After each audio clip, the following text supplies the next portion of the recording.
Bienvenidos a El Amanecer Terrestre. En este podcast de entrevistas intentaremos entender toda la evolución del universo y el lugar de nuestra especie en él. Todo ello desde un punto de vista interdisciplinar e unificador, el que nos ofrece la gran historia. Soy Olga García Moreno, profesora e investigadora del Departamento de Geología en la Universidad de Oviedo, y cada 2 semanas estaré acompañada por especialistas que nos ofrecerán su manera de entender esta evolución cósmica desde sus propias disciplinas.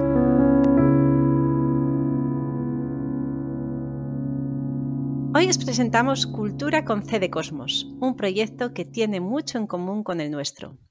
Su coordinadora, la doctora Montserrat Villar, nos presenta la nueva edición de esta fantástica iniciativa que une ciencia, arte, literatura, cine, historia y todo lo que tiene que ver con la cultura a través de una serie de actividades con un variado equipo de investigadores de los que hablaremos en esta entrevista.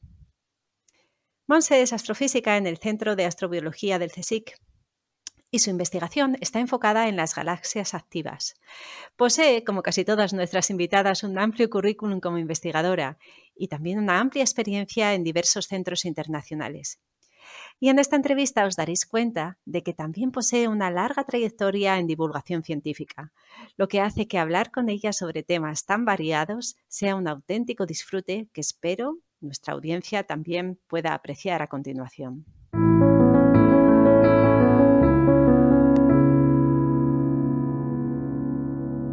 Muy bienvenida, Monse, bienvenida a El Amanecer Terrestre. Es un placer contar contigo hoy en este episodio, en este momento en el que estás a tope con este proyecto que ya tiene un tiempo, tiene unos años, pero que estáis relanzando ahora con una nueva edición y del que espero nos puedas contar un poquito. ¿Qué tal? ¿Cómo estás? Hola, Olga. Pues encantada de estar aquí contigo y de compartir este rato con este proyecto maravilloso que lideras de la gran historia. Así que muchas gracias por la invitación. Muchas gracias a ti por dedicarnos este tiempo. Bueno, ¿te apetece contarnos un poquito sobre ti? Porque ya he dicho en la introducción que eres la persona que lidera este proyecto Cultura con C de Cosmos y bueno, la audiencia puede adivinar un poco que a algo del cosmos te dedicas, pero cuéntanos un poquito. Sí, yo soy astrofísica. Me dedico a la investigación de galaxias activas, que son galaxias que contienen en sus centros agujeros negros gigantescos que cuando son alimentados disparan mecanismos extremadamente energéticos que podemos estudiar. Esa es mi rama de investigación especializada. Por otro lado, hago mucha divulgación científica porque me interesa mucho poder utilizar los canales de comunicación diversos que hay para transmitir el conocimiento científico hacia la sociedad. Creo que se pueden hacer cosas muy creativas y se están haciendo cosas muy creativas. Entonces me interesa mucho la divulgación científica y Cultura con C de Cosmos es un proyecto que acabamos de lanzar en la 3ª edición y que de hecho la idea es aunar todas esas vías de comunicación entre las distintas áreas del conocimiento para hacer divulgación de ciencia. Entonces son áreas que me interesan mucho, tanto la investigación como la divulgación, y me apasiona mi trabajo de investigación, me apasiona mi trabajo de divulgación. Además, en divulgación puedo también realizar algunos de mis sueños e inquietudes desde niña. Desde niña me encantaba aprender, siempre me gustó mucho y a partir de estudiar la carrera de ciencias físicas me centré muchísimo en toda la parte de física, de astronomía. También de adolescente leía muchísimos libros de divulgación de astronomía porque me fascinaba desde niña, pero al empezar la carrera, como me exigía muchísima concentración, mucho esfuerzo el dedicarme a los estudios de ciencias puras, digamos, sí que es cierto que al salirme de esa zona de pensamiento como más matemático, más estructurado, etcétera, me da mucha libertad de poder pensar de otras maneras, acercándome a la historia del arte, otras formas de pensar. Entonces, a partir precisamente de empezar la carrera de física, empecé a interesarme mucho por otras áreas de la cultura como el arte, sobre todo, y y es curioso porque cuando era niña, claro, estudié también en determinadas asignaturas o adolescente, pues arte, filosofía, historia, pero sí que es cierto que la forma en que se nos enseñó en aquel entonces no era realmente óptima, se nos transmitía de una forma que había que memorizar mucho, por ejemplo, la historia eran fechas, lugares, batallas, nombres, entonces para mí que memorizar realmente no es lo mío, memorizar pues no, nunca llegué a conectar con esas áreas de la cultura porque la forma en que recibí la enseñanza pienso que no fue la adecuada, ¿no? Pero sí que es cierto que luego ya al empezar a interesarme yo de forma un poco autodidacta por eh, estas, eh, estos temas, cada vez me fue fascinando más. He tenido el privilegio y el lujo de vivir por motivos de trabajo en grandes ciudades como París, Madrid, Londres o Múnich o cerca de ellas, o, por ejemplo ahora Madrid, ¿no? Que ofrece una oferta cultural realmente maravillosa de la que yo me he empapado todo lo que he podido, sobre todo en la parte del arte, ¿no?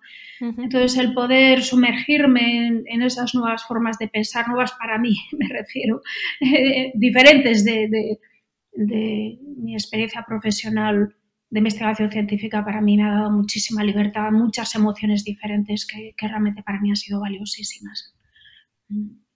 Qué bueno, pues toda esa experiencia, no solo profesional, sino también por estos gustos, ¿no? Por estas otras disciplinas, me imagino que han sido la causa de que al final cristalizara en este proyecto que tanto nos ha llamado la atención, que ya hemos dicho se llama Cultura con C de Cosmos y que, bueno, como hemos visto, puede que tenga algunas relaciones, ¿no? Con nuestro propio proyecto, tanto del podcast como de nuestras actividades aquí en la Universidad de Oviedo con el equipo de La Gran Historia. ¿Cómo surgió? ¿Cómo de repente todos esos intereses y todas esas aficiones y relacionado con tu experiencia profesional se conforma en un proyecto concreto? Pues mira, Cultura con C de Cosmos, para hacer una breve descripción, es un proyecto en el que hablamos de ciencia, especialmente de la astronomía, de la astrobiología, a través de otras áreas, de otras formas de crear conocimiento, o sea, la música, la historia, la literatura, el arte. Entonces, es hacer divulgación científica a través de estas otras formas de dialogar y de transmitir conocimiento. Lo lanzamos en 2018 con una primera edición, 2019 tuvo una segunda edición. La forma en que surgió esta iniciativa fue en 2016 prácticamente. Para mí cada vez tenía más interés en crear alianzas entre las humanidades y las ciencias, romper un poco esta dicotomía de percibir estas dos áreas como completamente separadas, cuando luego basta sumergirse un poco en cualquiera de estas dos áreas para darse cuenta de las numerosísimas alianzas y entresijos que las unen y tú lo demuestras en cada uno de los programas de tu podcast La Gran Historia y lo dejan patente todos tus invitados, ¿no? Cómo se construye una forma de crear cultura que es muy rica cuando se unen las distintas áreas, ¿no? Sobre todo de ciencias y humanidades. Entonces, Cultura con C de Cosmos, una vez que me moví ya, me trasladé para Madrid, que tuve pues el lujo de poder exponerme a todas estas instituciones maravillosas de museos de arte, museos de ciencia, que muestran ese legado cultural que a través de los siglos ha ido enriqueciendo y haciendo avanzar el conocimiento.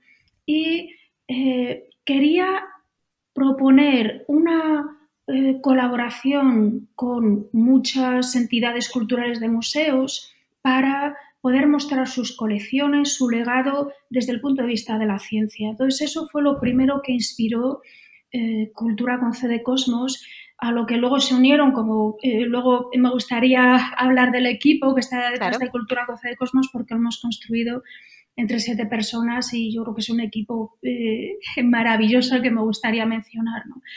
Pero bueno, ya a finales del 2016 empezamos a construir toda esta red de entidades colaboradoras donde organizamos actividades de todo tipo, desde conciertos, recitales de poesía, obras de teatro, conferencias, por supuesto, tertulias, donde siempre se hablaba de ciencia, especialmente de astronomía y astrobiología, a través de la literatura, del arte, etc. Entonces queríamos transmitir ciencia apelando a las emociones, a esas emociones que a veces, hablando de ciencia, no es tan fácil disparar, quizá, pero que recurriendo a otras formas de lenguaje que nos lo aportan las humanidades, llegamos de una manera más profunda, ¿no? Así surgió Cultura con C de Cosmos. En esas 2 primeras ediciones, los números, la verdad que superaron todas nuestras expectativas, porque organizamos pues más de 70 actividades. Wow. La mayoría se organizaron en sedes en Madrid, que fueron pues 31 sedes entre museos de arte, bibliotecas, planetarios, salas de conciertos, etcétera. Participaron en total más de 40 entidades y fuimos un equipo de 7 personas que lo lanzamos y lo coordinamos a nivel global, pero luego se fueron adhiriendo más colaboradores de ramas muy diversas, de distintas áreas profesionales, periodistas, artistas, músicos, fotógrafos, escritores, etcétera. Y así se formó un equipo que llamamos extenso de 42 colaboradores, pero bueno, en total, entre las personas con las que colaboramos en los museos, las distintas sedes, más de 100 personas finalmente se implicaron en esa organización de Cultura con C de Cosmos. Entonces, como ves, lo que nos inspiró es lo mismo que a ti te inspira liderando la gran historia, que es reconstruir el conocimiento, especialmente el científico, de la astronomía, de astrobiología, a través de todos esos caminos de la cultura que nos llevan a esas formas de hablar del cosmos, del origen de la vida, cómo ha evolucionado, etc. Esas fueron las 2 ediciones. Paramos porque la pandemia obligó a parar.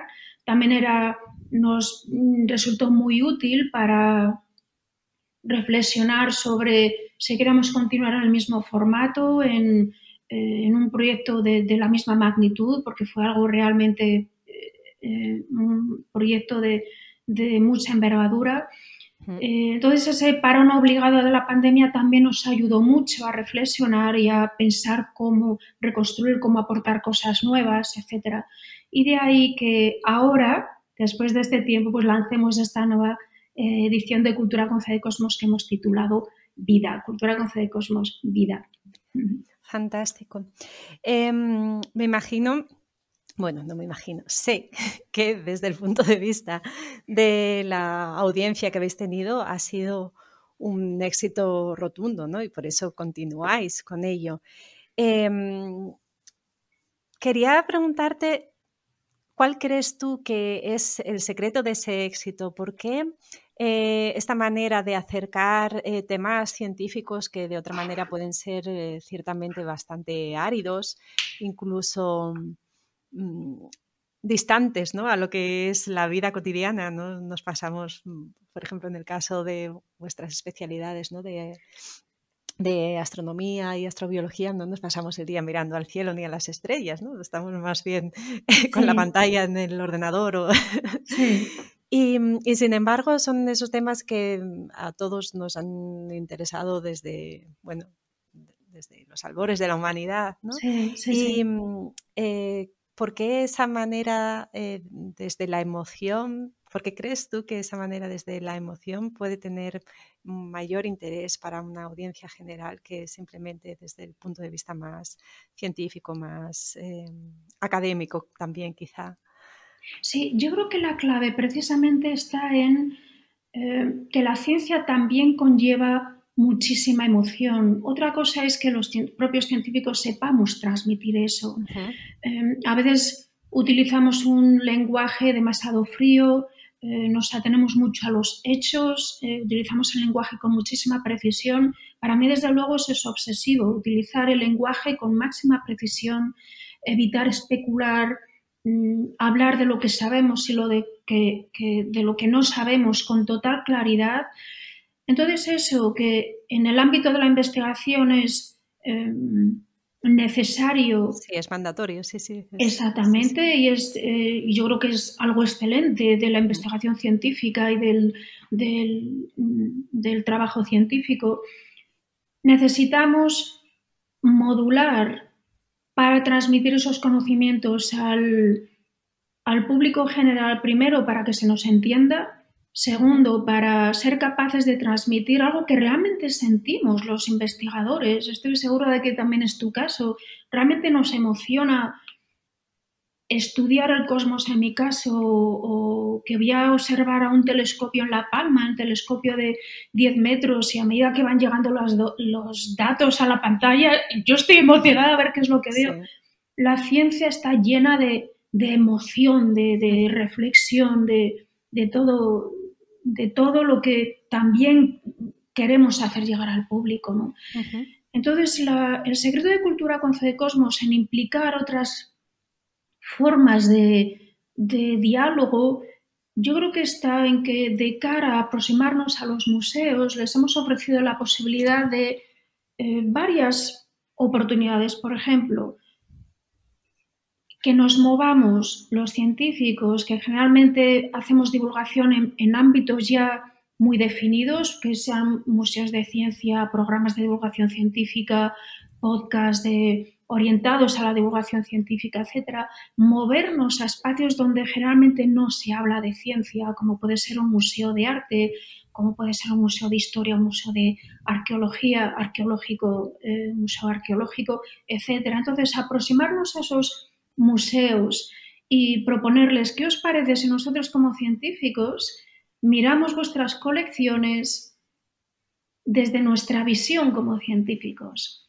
Para mí, un ejemplo que me parece fascinante y que creo que puede ilustrar esta forma de crear esa conversación. El cuadro de Saturno devorando un hijo de Rubens está en el Museo del Prado. Es un cuadro impactante, aparece el dios Saturno como un anciano que está devorando a un niño. Entonces está inspirado en el mito romano en el que Saturno, como el rey de todos los dioses, temía que se cumpliera la profecía de que uno de sus hijos le iba a destronar. Para evitar eso, devoraba a sus hijos. Entonces, la escena que estamos viendo, totalmente impactante, es el dios Saturno devorando a un hijo. En este cuadro de Rubens, incorpora en la parte del cielo, en la esquina superior derecha, una estrella triple, que es el planeta Saturno, tal como Galileo Galilei lo observó a través del telescopio en 1609. Fue la primera vez que el telescopio se utilizó para hacer un estudio sistemático del cosmos y esas observaciones produjeron un cambio radical en nuestra percepción del cosmos. Pero si menciono este cuadro es porque esa estrella triple pasa totalmente desapercibida si la analizas solo desde el punto de vista de la historia del arte de Rubens, etc. Entonces, si desde el punto de vista de la historia de la ciencia incorporas también ese elemento, puedes ver ahí cómo Rubens está mostrando algo que vio Galileo Galilei, pues a lo mejor unos 20 años antes, al representar el planeta Saturno como una estrella triple, que es tal y como lo describió Galileo Galilei, ¿no? Entonces, estas alianzas son maravillosas, son fascinantes, construyen conocimiento, nos permiten y son necesarias para reconstruir tanto la historia del arte como la historia de la ciencia. Y esas visiones... Y nuestra historia en global. Nuestra historia en global es esencial. La historia solo se puede reconstruir si nos aproximamos desde todas estas vertientes, de la historia del arte, de la filosofía, de la religión, ha moldeado por completo nuestra historia, de la historia de la ciencia, de todo. Entonces, en los museos, la aproximación que se hace a sus colecciones suele ser la de personas expertas precisamente en la historia de esas colecciones, sea desde el punto de vista de la historia del arte, de la arqueología, etc. Entonces, que los científicos que estudiamos pues, la astronomía, la astrofísica, la geología, vayamos a estos museos con otra mirada, también puede crear y descubrir formas de mirar ese legado de manera diferente. Entonces, esta colaboración interesó a muchos de estos museos y desde mi punto de vista fue muy, muy creativa. Entonces, para nosotros es también maravilloso, primero nos saca de nuestra zona de confort para hablar a un público que frecuentemente no está acostumbrado o no se acerca de una manera natural o de una manera por iniciativa propia a la ciencia, a las actividades de divulgación de ciencia. Entonces eso fue un reto, como nosotros obligarnos a pensar cómo transmitir esas ideas con un diálogo, con un vocabulario, una forma de hablar que también esté orientada a ese tipo de público. Entonces, yo creo que adaptación del lenguaje científico que decías sí, que era tan necesario y que también es necesario para que nos entendamos entre distintas especialidades, distintas disciplinas, también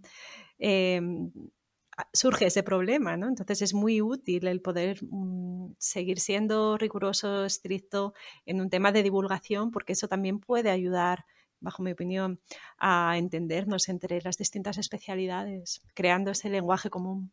por supuesto, sí, sí, es esencial.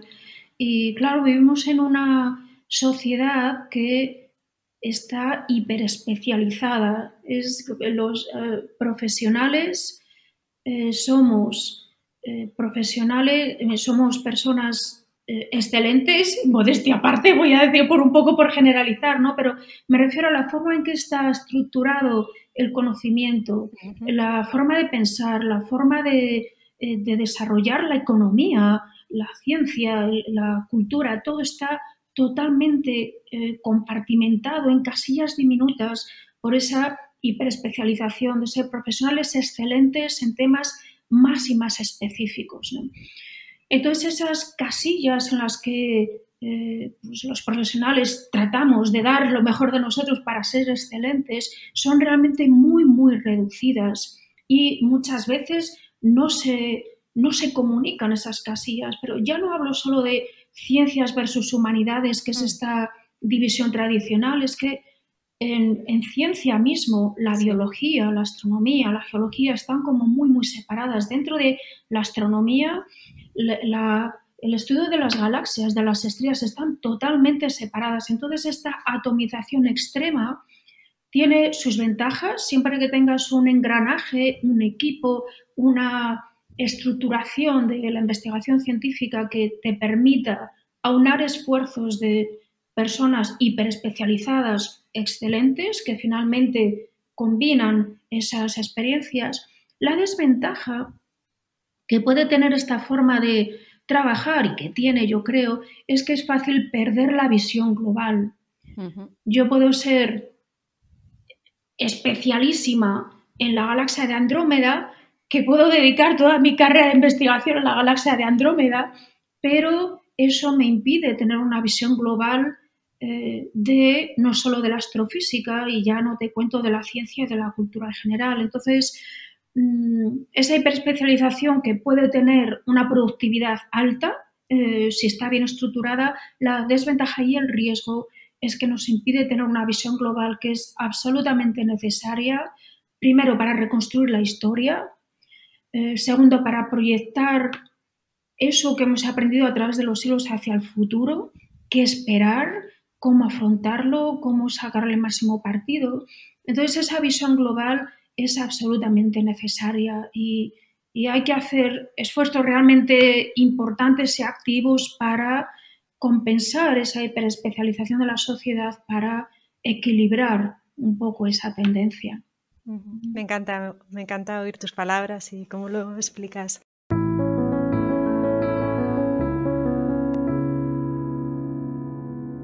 Cuéntanos un poquito sobre las novedades, ¿no? Porque ya después de 2 ediciones, ya nos has adelantado un poco que le habéis puesto el nombre de Vida.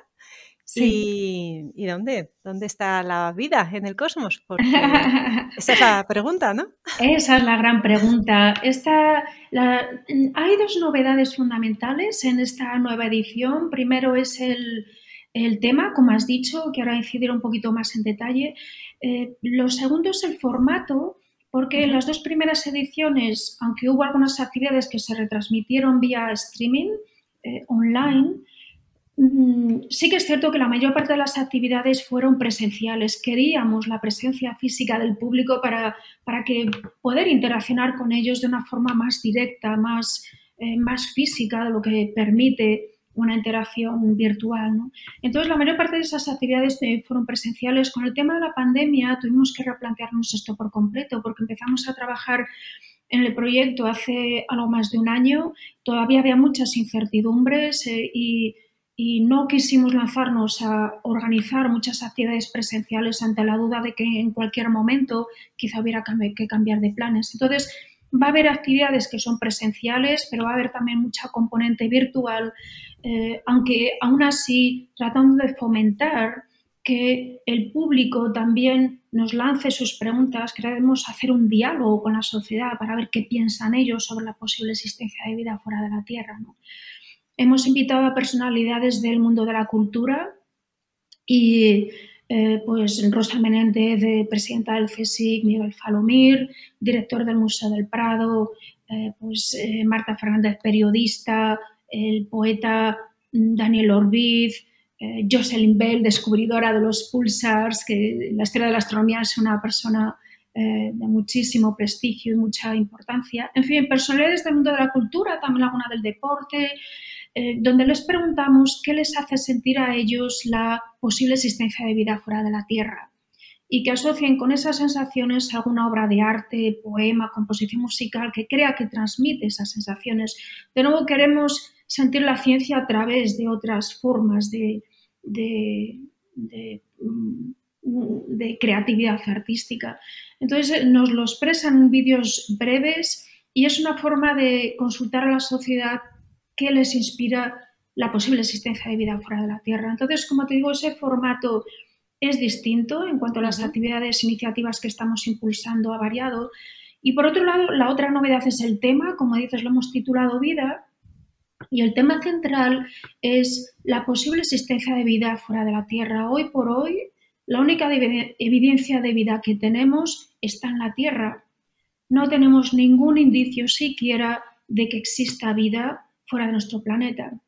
Ahora sí que es cierto que vivimos en una época en la que el conocimiento científico y muy especialmente el desarrollo tecnológico fabuloso nos pone, desde mi punto de vista, en situación de ser optimistas para pensar que quizá incluso nosotros vivamos la detección por primera vez de indicios de vida fuera de la Tierra. No sé si será Marte, no sé si será otros mundos del sistema solar, en planetas lejanos a los que no podemos ir, pero tenemos formas de identificar trazadores de actividad biológica en las atmósferas de esos planetas. Entonces, por primera vez estamos somos una generación que quizá viva esa detección por primera vez de indicios de vida fuera de la Tierra. Si esto se diera, va a ser un hito fabuloso. Para mí es algo tan profundo, tan grandioso el que pueda haber vida fuera de la Tierra, que ya como tema central, que además interesa a toda la sociedad, ya sea por todo el conocimiento, todas las ideas que nos llegan desde la ciencia ficción, el cine, la literatura, en las noticias. Raro es el día que no haya alguna noticia relacionada con alguna misión que va a Marte para ver si intenta descubrir vida o al menos caracterizar las condiciones que hubo en el pasado por si pudo haber vida allí. El descubrimiento de planetas fuera del sistema solar. En los años 90 del siglo pasado solo se conocían los planetas de nuestro sistema solar. En esa década se descubrieron los primeros planetas alrededor de otras estrellas. Hoy hay confirmados más de 4.000. Entonces, todo nos va colocando en una posición para ser optimistas con que realmente es probable que haya vida fuera de nuestro planeta y además en una situación de definir estrategias muy sólidas, muy pensadas, muy rigurosas para buscar indicios de esa vida. Entonces, trabajando en el Centro de Astrobiología, que es uno de sus principales objetivos, precisamente estudiar el origen de la vida, cómo evolucionó en la Tierra y si esos mismos mecanismos pueden haber tenido lugar en otros lugares del cosmos. O sea, qué mejor lugar que lanzar un proyecto que invita a la sociedad a reflexionar sobre la posible existencia de vida fuera de la Tierra que el Centro de Astrobiología. Entonces, para mí, que mi tema de investigación no tiene absolutamente nada que ver con este tema, sí que es cierto que teniendo el privilegio de poder colaborar y trabajar con expertos en este tema en el propio Centro de Astrobiología, como los que eh, eh, colaboran conmigo en Cultura con Cedecosmos, realmente quiero ser parte de esa reflexión y desde dentro, o sea, desde construir un diálogo con la sociedad para hablar de un tema que me parece tan importante, tan profundo y que sería realmente revolucionario en la historia del conocimiento y en la historia de la humanidad. Sí, desde luego, será un hito y ojalá sea así, ¿no? Que esta generación pueda ser testigo de ello y, Sí. y también poder analizar, ¿no? Cómo va a cambiar, porque lo hará. Una noticia de ese calibre cambiará también nuestra propia percepción del sentido de la vida en nuestro planeta y, por lo tanto, de la humanidad también. Ojalá Completamente, seamos testigos de completamente. ello. Sí, Has hablado varias veces de tu equipo y sí. me gustaría que nos contases un poquito más, porque bueno, alguno de ellos ya lo conocemos, ya ha pasado por aquí, por el Sí, Amanecer Terrestre. exactamente. Carlos Briones ya ha pasado por aquí. Exactamente. Y, pero háblanos un poquito, si te apetece, de ese Claro que sí, claro maravilloso que equipo. sí. Sí, pues mira, somos un equipo de investigadores del Centro de Astrobiología, somos 7 personas, 4 de nosotros somos astrofísicos, somos Eva Villaver, José Antonio Caballero, David Barrado y yo misma, que dirijo el proyecto, Esther Lázaro, que es bióloga, y Carlos Briones, a quien ya conoces y es bioquímico. Entonces somos 6 investigadores del Centro de Astrobiología. Recientemente se ha incorporado Natalia Ruiz, que es divulgadora, comunicadora maravillosa, también muy conocida en el mundo de la divulgación científica. Entonces somos 7 personas que compartimos no solo la pasión por nuestro trabajo de investigación, cada uno en su propia especialidad, sino que tenemos muchas inquietudes y la convicción de que es necesario adentrarse en otras áreas del conocimiento para construir una transmisión a la sociedad del conocimiento que sea más completa, más realista y quizá más inspiradora incluso, ¿no? Entonces a todos nos fascina alguna otra área del conocimiento, también nos sirve un poco para, como decía, para pensar de otras maneras, puede ser la poesía, la historia del arte, la música, el cine, etc. Entonces todos compartimos esas inquietudes y a todos nos inspira que nos mueva estos objetivos de esa tercera cultura que creo que crea tantos espacios ricos de diálogo. Entonces, para mí es realmente un orgullo contar con este equipo que desde el principio, vamos, se volcaron conmigo para crear Cultura con Cedecosmos y a los que, de hecho, aprovecho también para expresar mi agradecimiento. Entonces, es un equipo de, como digo, basados todos en el Centro de Astrobiología. Ya de por sí es un centro bastante especial, ¿no? Yo siempre he considerado la astrobiología como una disciplina que no lo es, porque es totalmente multidisciplinar en la manera de trabajar, ¿no? Para resolver los problemas o las cuestiones que antes nos hablabas, ¿no? Sobre el origen de la vida o sobre la posibilidad de encontrar vida en otros planetas similares al nuestro. Pero también los temas de investigación, o sea, no solo las herramientas que se necesitan para hacer esas investigaciones, sino que los temas suelen ser temas muy transversales y que no encajan dentro de una disciplina. Así que para mí es el ejemplo más especial de lo que pueda en algún momento a lo mejor llegar a ser nuestro proyecto de la gran historia, también concebido de esta manera como puede ser concebida ahora la astrobiología o la arqueología también en estos momentos, ¿no? La arqueología también tiene esa manera de utilizar diferentes herramientas y diferentes aproximaciones para resolver problemas concretos. Así que eres muy afortunada de tener ese Sí. maravilloso equipo y de hecho, en el Centro de Astrobiología precisamente vivimos muy de cerca los retos y las ventajas de esta multidisciplinariedad a la hora de hacer ciencia. Claro. Las ventajas ya las hemos hablado, esta forma de combinar conocimiento. Por ejemplo, si yo quiero buscar indicios de trazadores de vida en las atmósferas de planetas que están lejísimos a los que no podemos ir, necesitamos contar con el conocimiento de la biología que nos ayude a, por un lado, a saber interpretar y decidir qué trazadores nos interesan.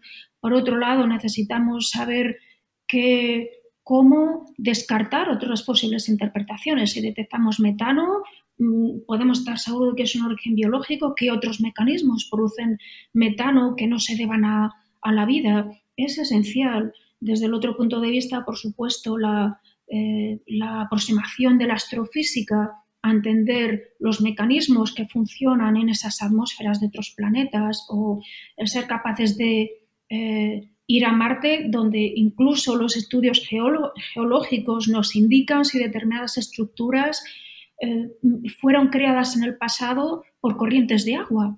Por ejemplo, el ser capaces de interpretar esas estructuras geológicas que apreciamos en la superficie de otros mundos también son esenciales de cara a interpretar si ahí hubo mares, ríos, lagos, aunque hoy no los hay, en Marte no los hay, en la superficie, pero si los hubo en el pasado, esto nos abre la mentalidad para pensar, bueno, es que a lo mejor en el pasado hubo vida. Todas estas interconexiones son realmente esenciales para abordar este tema en concreto de la búsqueda de vida fuera de la Tierra y cómo buscarla, ¿no? Por otro lado, los retos también son importantes precisamente por esa hiperespecialización, que es un obstáculo. Es un obstáculo a la hora de encontrar esas sinergias que tienen que basarse en aunar ese lenguaje, esas formas de entender las interpretaciones, etc. Es un reto que tiene que superar esos compartimentos a veces tan separados, y no es fácil a veces encontrar esas uniones, pero se encuentran. Entonces, el Centro de Astrobiología, desde ese punto de vista, es un ejemplo de cómo construir esas sinergias y esa forma de crear conocimiento, ¿no? Maravilloso. Y así dentro del equipo, cuando me imagino que tuvisteis que poneros de acuerdo para elegir el tema de la nueva edición de Cultura con C de Cosmos, ¿hubo acuerdo? ¿Lo tuvisteis clarísimo? ¿Cómo fue un poco la elección de este tema? Pues mira, para eso fue una idea que partió de mí, que yo les propuse y enseguida les encantó. Para mí fue precisamente el ser consciente de estar viviendo esta época fascinante que antes te comentaba, donde quizá encontremos vida fuera de la Tierra, quizá no, pero por lo menos estamos ya en situación de estar buscándola de una forma muy, con una reflexión muy profunda detrás, basada en el conocimiento científico. No es algo aleatorio de buscar hombrecitos verdes, etcétera. Sí. No, o sea, las cosas se están haciendo... Ya sabemos lo que buscamos. Sí, o por lo menos, realmente, fíjate, eso es interesante porque realmente no sabemos lo que buscamos, porque la única forma de vida que conocemos es la nuestra, la que hay ahí fuera. no tiene por qué ser igual, pero por lo menos vamos conociendo a partir del estudio de la vida en la Tierra, los procesos que han dado lugar a su evolución, a su aparición, a partir de ese estudio, a partir de el estudio del cosmos, de haber descubierto ya miles de planetas fuera de la Tierra, el saber que en muchas moléculas previas a la vida, o sea que justo pues, en ese paso previo de que materia inerte se convirtió en materia biológica, todas esas moléculas que llamamos prebióticas, probióticas, existen en multitud de lugares del cosmos. Esto nos pone ya en situación de pensar que a lo mejor la vida por lo menos se basó en unos componentes comunes, que el carbono pudo ser fundamental para la aparición de la vida, ¿no? Que el agua probablemente fue fundamental en cualquier lugar del cosmos para la aparición de la vida. Entonces son extrapolaciones que hay que tratar con mucho cuidado de lo que conocemos en la Tierra, lo que vamos conociendo en el cosmos y pensar que por lo menos una serie de componentes comunes, de mecanismos comunes, tuvieron que ocurrir en otros lugares. Pero ciertamente vamos ampliando nuestra percepción, nuestra estrategia para buscar vida a medida que conocemos, porque realmente la vida que buscamos nunca la hemos visto. Claro. Puede ser diferente, ahí está también el reto, ¿no? Cómo encontrar este equilibrio entre lo que conocemos, esa parte de especulación que es inevitable, esa parte de sesgo inevitable de definir lo que hacemos en función de lo que conocemos en la Tierra, y cómo así, aún así, ser suficientemente ambiciosos, osados para lograr esa búsqueda de vida. Entonces es una búsqueda de parte de no conocer lo que estamos buscando, pero parte ya tener ciertas expectativas de qué y cómo buscar, ¿no? Sí, entonces para volver a tu pregunta inicial de cómo surgió esta idea de tema central, para mí era la convicción de querer formar parte de esta reflexión desde la profundidad que me ofrece el trabajar con estos colaboradores del Centro de Astrobiología acerca de la posible existencia de vida fuera de la Tierra. Entonces es un tema que les planteé al equipo, que también les inspira mucho y que les convenció desde el principio realmente. Fantástico. Bueno, me quedan varias preguntas por aquí. Me parece que hoy no vamos a terminar. Vas a tener que volver a pasar por aquí. Cuando quieras. Van pasando, pero sí creo que tenemos un ratito para una última pregunta. Ya que te tengo aquí, no puedo evitar preguntar sobre qué opinas, ¿no? Sobre esta manera para mí tan útil de trabajar de manera transversal en el conocimiento. En lo que se refiere ahora no solo a los proyectos de divulgación de los que hemos estado hablando, ¿no? Sino también de proyectos de investigaciones concretos. Hemos visto los ejemplos en astrobiología, están muy claros, pero para mí en otras disciplinas creo que también esta manera de trabajar de una manera transversal y con equipos multidisciplinares es muy útil. Y yo estoy viendo, no sé si compartes esta visión conmigo, que desde proyectos clasificados como de humanidades, es más fácil de aplicar esta manera de entender el conocimiento o de repente utilizar otras herramientas que sean de campos a lo mejor más científicos o técnicos, ¿no? Sin embargo, veo que desde el otro lado, desde los proyectos de investigación más de ciencia convencional, por así decirlo, aunque puede que haya mucha gente interesada, veo que hay más dificultades para aplicar esta manera de investigar. ¿Cómo lo ves tú? ¿Cuál es tu opinión sobre esta idea? Estoy totalmente de acuerdo, mi percepción es la misma. Desde el área de las humanidades, realmente la intersección con la ciencia me parece que es prácticamente total y permanente, porque muchas de las investigaciones que se hacen requieren el uso de técnicas científicas. Por ejemplo, la arqueología que se basa en la identificación, en la búsqueda de muestras de ADN de épocas pasadas que nos informan sobre la diversidad genética que pudo haber en en especies anteriores, sea pues, de nuestros propios ancestros o de la diversidad biológica como ha llegado hasta ahora. Entonces, esas técnicas de ADN son técnicas que están completamente enmarcadas en el desarrollo de la investigación y la técnica científica. Entonces, incluso hay grupos de historia del arte, por ejemplo, aquí en la Universidad Complutense de Madrid hay un grupo de historia del arte que se llama de Arte y Cultura Científica, que lideran Laura Fernández y María Isabel Morente. Entonces, es un grupo multidisciplinar que investiga los vestigios materiales, visuales y escritos que documentan la relación que hay entre la cultura científica y la cultura artística. Entonces, analizan ese diálogo permanente entre arte y ciencia a lo largo de diferentes cronologías, territorios, etc. Y lo llevan a cabo desde un enfoque pluridisciplinar, historia del arte, arqueología, antropología, historia de la ciencia, historia de la cultura, etc. Pero mucho de lo que hacen utiliza técnicas de análisis científico, o sea, microscopía, el análisis de pigmentos en manuscritos, el análisis de los distintos vestigios materiales que se estudian, todo eso está profundamente, pues espectroscopía, análisis de obras de arte que necesitan técnicas de rayos X, de infrarrojo, etc. Entonces, la ciencia está en cualquier análisis, cualquier estudio de humanidades, la ciencia permea como mínimo para aplicar esas técnicas de análisis y de investigación, ¿no? Desde el otro lado, desde el punto de vista de la investigación científica, sí tengo más esa percepción que permee en las humanidades en esa dirección.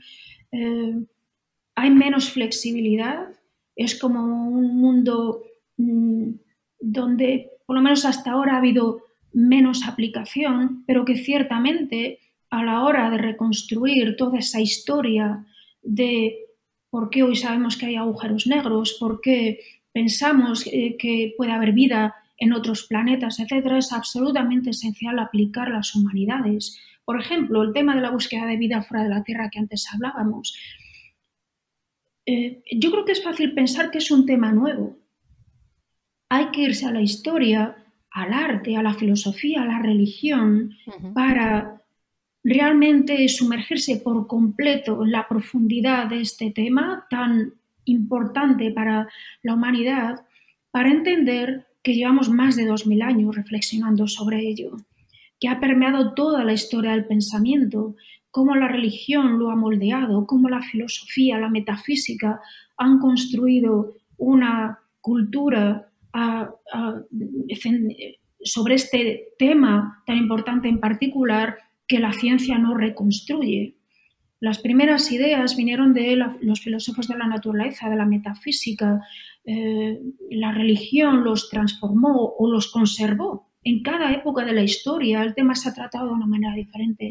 Y luego, por supuesto, la ciencia ha entrado como un tsunami para abordarlo desde un punto de vista más racional y más basado en dejando mitos de un lado, creencias, supersticiones para abordarlo de una manera más realista, pero todo ese conocimiento se ha construido desde todas estas visiones, ¿no? Entonces, aunque en el día a día la aplicación de áreas de las humanidades, tal y como las entendemos hoy, ¿no?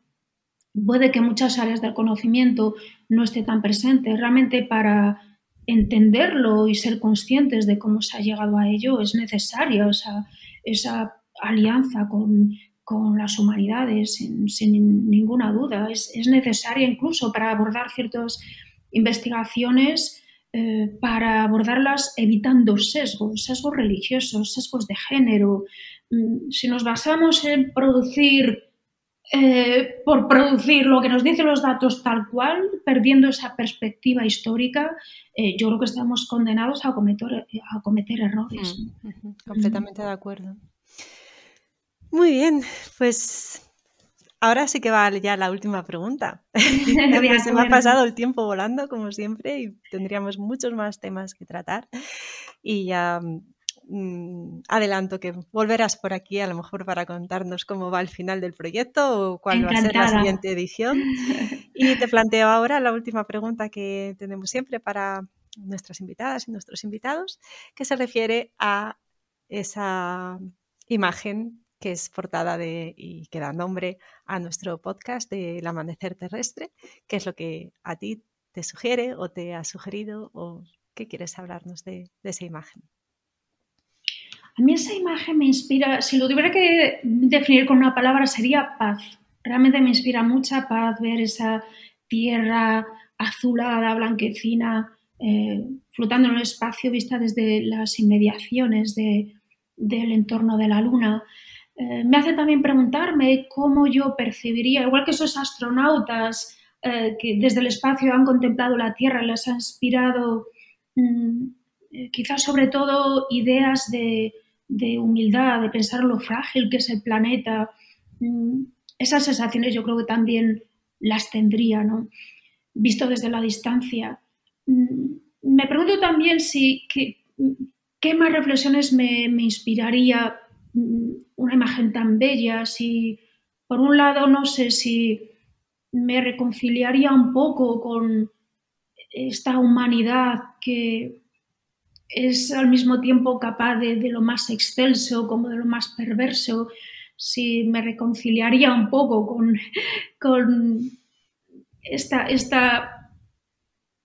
tsunami de ideas que a veces me inspira a ver tanta destrucción y tanto horror, ¿no? Pero que al mismo tiempo somos capaces de crear la belleza más sublime, ¿no?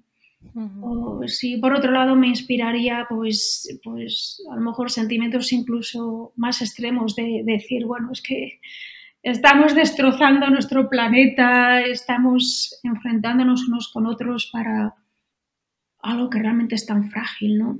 No sé qué sensaciones, todas estas reflexiones estoy seguro de que me inspiraría ver la Tierra desde el espacio, ¿no? Probablemente una mezcla de todo, ¿no? Pero para finalmente llegar a la conclusión eso de que es un planeta frágil, maravilloso, en el que está habitado por especies, miles, millones de especies diversas, que el ser humano es simplemente una más. Y eso, la idea que por lo menos no quiero perder de que los seres humanos somos capaces al mismo tiempo de lo mejor y de lo peor. Maravilloso, muchísimas gracias. Yo me quedo con la primera palabra que salió, que es la palabra paz, ¿no? Y en estos momentos estamos tan grabando duros. Precisamente esta entrevista en estos días en los que estamos todos tan preocupados por la situación de guerra en Ucrania. Y también quiero aprovechar para decir que la grabación de esta entrevista se hace hoy, el 8 de marzo, el Día Internacional de la Mujer. Para mí es un placer haberte tenido aquí como una maravillosa mujer inspiradora y con un proyecto fantástico que admiro mucho y que espero que sirva también para todas y todos los oyentes de este podcast como una inspiración ejemplar. Muchas gracias, Olga. También para mí un honor en este 8 de marzo, día de celebración, pero sobre todo de reivindicación, que haber compartido este rato tan entrañable y tan enriquecedor contigo. Así que muchas gracias a ti también. Un abrazo, muchas gracias. Un abrazo.